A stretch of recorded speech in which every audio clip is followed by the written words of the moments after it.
Tokyo Music Lab music trivia you can use starting tomorrow. Okay, do you know Aerosmith? Of course, I know. Do you know the name of the vocalist? Do you know why it's so acclaimed musically? Oh! Did you know that they love Japanese taiyaki and eat it before concerts? What? Regular distribution every Monday and Thursday, and chat session Tokyo Backstage every Saturday. Search for Tokyo Music Lab in your podcast app. Don't miss it.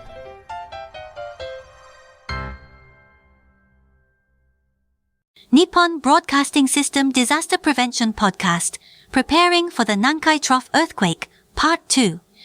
This is Midori Hakozaki, Nippon Broadcasting System. This podcast was planned in response to the Nankai Trough earthquake extra information issued in August 2024 in order to provide listeners with correct knowledge about the Nankai Trough earthquake. We hope you will put this program in your favorites and listen to it in case of emergency. In Part 1, we talk about the Nankai Trough earthquake. In Part 2, we will learn more about the Nankai Trough earthquake extra information. Our interviewer is Mr. Yoshiaki Fukuyama, Director for Disaster Prevention, Cabinet Office, Government of Japan. Mr. Fukuyama, please continue. My name is Fukuyama and I am in charge of disaster prevention in the Cabinet Office. Thank you very much for your cooperation.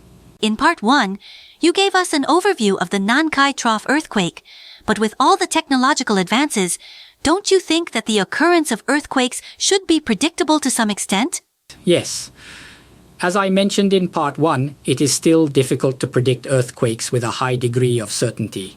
However, that extra information was released recently. Yes. Although it cannot be predicted with a high degree of certainty, what kind of expectation or nuance do you have in mind? It is difficult to accurately predict the date, location, and scale of an earthquake, but we believe that it is possible to assess the occurrence of earthquakes as being relatively higher than under normal circumstances because of some unusual phenomena observed along the Nankai Trough. Therefore, we consider the Nankai Trough earthquake extra information indicates that the occurrence of new large-scale earthquakes has been assessed to be relatively higher than under normal conditions.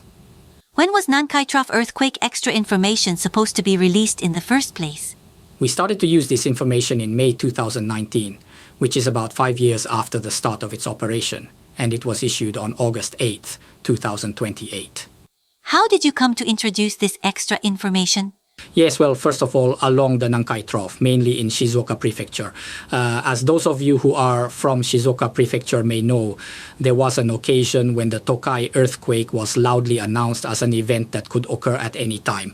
At that time, it was said that the Tokai earthquake was the only earthquake in Japan that could be predicted, and various disaster prevention measures were taken.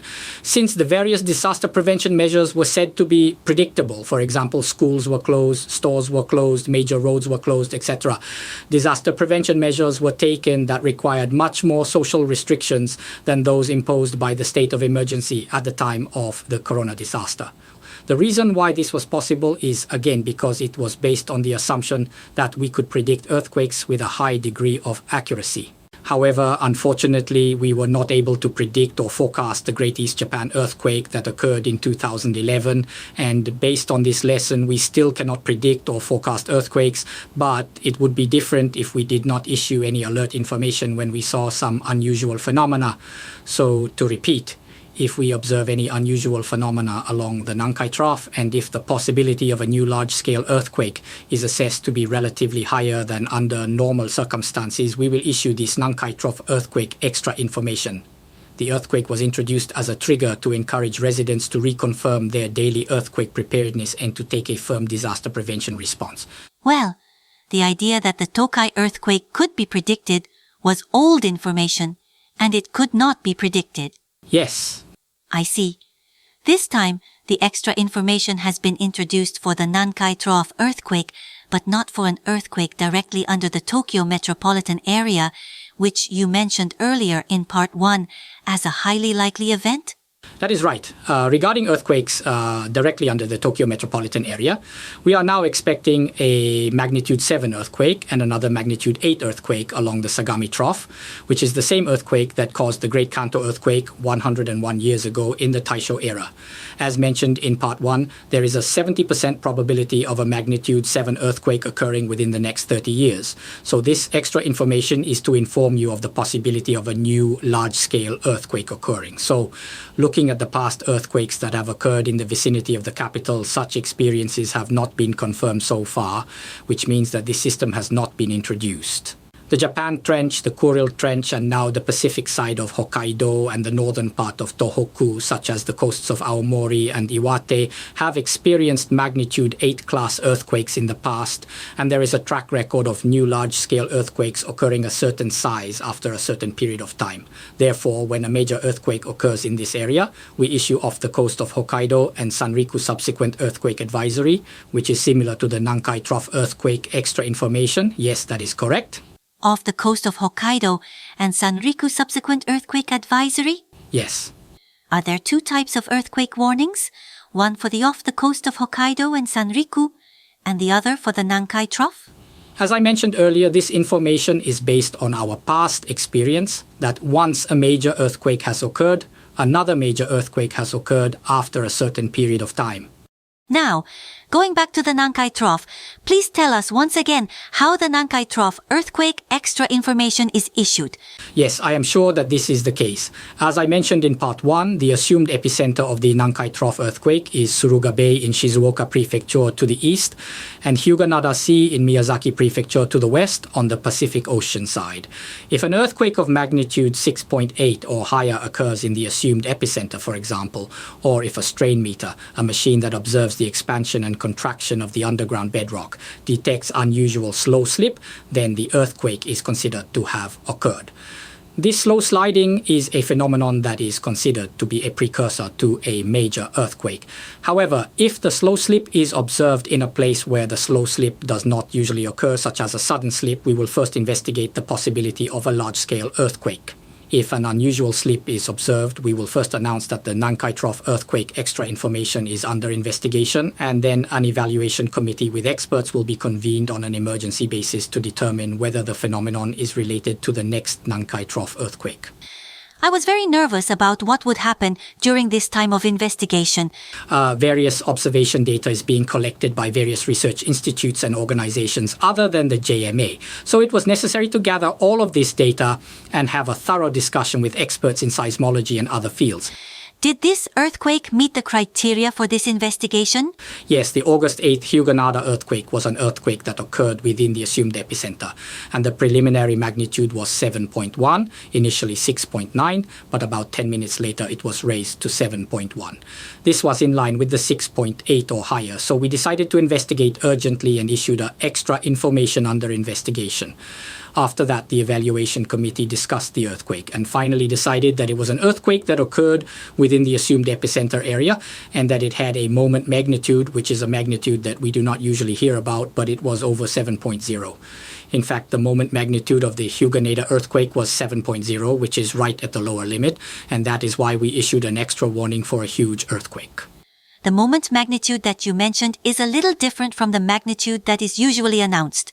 Yes, it is. The data and calculation methods used are different from the magnitudes that the general public usually hears about. This method takes a little more time to obtain, but it is capable of accurately calculating magnitude. What kind of information will be released after you have collected the data and conducted a thorough investigation over time? Since then, the Japan Meteorological Agency has been issuing daily explanatory information related to the Nankai Trough earthquake, which provides information on seismic activity and crustal deformation since the August 8th Hyuganada earthquake. We have been releasing information on the status of earthquakes and other crustal deformation since the August 8th Hyuganada earthquake. This huge earthquake warning was issued in August 2024, but there are cases where different results are obtained by this evaluation committee, aren't there? Yes, we do. Of course, the criteria include, first of all, whether the earthquake occurred within the assumed epicenter area and whether the magnitude of the earthquake was 8.0 or 7.0 on the Richter scale. If the earthquake is not a huge earthquake, of course, there is a possibility that it will not be a caution. Is it possible that the investigation will be completed, or that a huge earthquake warning will be issued like the one in August 2024? Yes, it is. If the magnitude were larger, we would have to choose between a huge earthquake warning and a caution. This time, the results and the analysis of various data indicate that the earthquake met the criteria for a huge earthquake warning. What kind of information is issued when this warning is issued? The first criterion for a huge earthquake warning is whether or not the earthquake occurred within the assumed epicenter area. The magnitude or moment magnitude of the earthquake must be 8.0 or greater. Another criterion is whether the earthquake occurred at a plate boundary. If all three of these criteria are met, we are on alert for a major earthquake. As I mentioned in part 1, the most recent earthquakes in the past, such as those that occurred during the Showa period and the Edo period, are considered to be the types of earthquakes that would be placed on the giant quake watch list. After the first earthquake, a huge earthquake warning is issued, isn't it? Please keep in mind that the huge earthquake warning is a nuance of caution for the next large earthquake that may occur, and is not information to alert you to an earthquake that has occurred. Is there a strong possibility that the Nankai Trough earthquake will not end after the first one? Yes, that is correct. You are right. How much does this huge earthquake warning differ from this huge earthquake caution? We analyzed data on past earthquakes worldwide and found that there were cases where another major earthquake occurred within 7 days or a week of the first earthquake, and we found that there were no cases that would be classified as a major earthquake warning, i.e. cases where there was a magnitude 7 class earthquake for the first time and a new magnitude 8. The frequency of such an earthquake is about 1 in 100. In Japan, the Great East Japan earthquake immediately comes to mind. 2 days before that, on March 9th, there was a magnitude 7 class earthquake. So the kind of earthquake that this huge earthquake warning refers to has happened recently in Japan. The other example of the huge earthquake warning is the large-scale earthquake of the Showa period and the large-scale earthquake at the time of the Ansei era in Edo. The frequency is about 1 in 10. This means that the frequency is about 1 out of every 10 earthquakes. I think it is important to check our preparedness and be prepared when Nankai Trough earthquake extra information is issued. Yes, you are right. Although it is not necessarily true that such an earthquake will occur. Of course, it is natural for people to be prepared on a daily basis. But I believe that this information is intended to encourage people to reconfirm and check their preparedness. Huge earthquake caution of Nankai Trough earthquake extra information was issued for the first time in August 2024. But how did you feel when the actual information was issued for the first time after it was introduced in 2019? Based on the reports, as far as I know, there were a lot of cancellations of sightseeing trips. I think there was some confusion because it was the first time the information was released, but overall, I think everyone responded calmly to the situation. In addition, there were some cases of hoarding, and although it would be ideal to have such stockpiles and emergency supplies in place on a regular basis, we would like to ask everyone to review and check their stockpiles and emergency supplies in the wake of the extraordinary information and the huge earthquake warning, and to make sure that any areas that have not been stockpiled are properly dealt with. I think this is a good thing. I will ask you in part 3 how you should respond to the extra information when it is issued. But I could understand the importance of the Nankai Trough earthquake extra information and the need to be careful in our daily lives when it is issued. Thank you very much, Mr. Fukuyama. Thank you. We have now heard from Mr. Fukuyama, who is in charge of disaster prevention in the Cabinet Office, about the Nankai Trough earthquake extra information.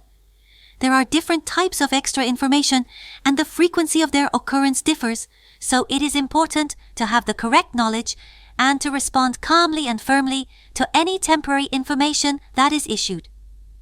In part 3, we will discuss in more detail what to do in the event of a Nankai Trough earthquake extra information. This is Midori Hakozaki, Nippon Broadcasting System. Tokyo Music Lab music trivia you can use starting tomorrow. Okay, do you know Aerosmith? Of course, I know.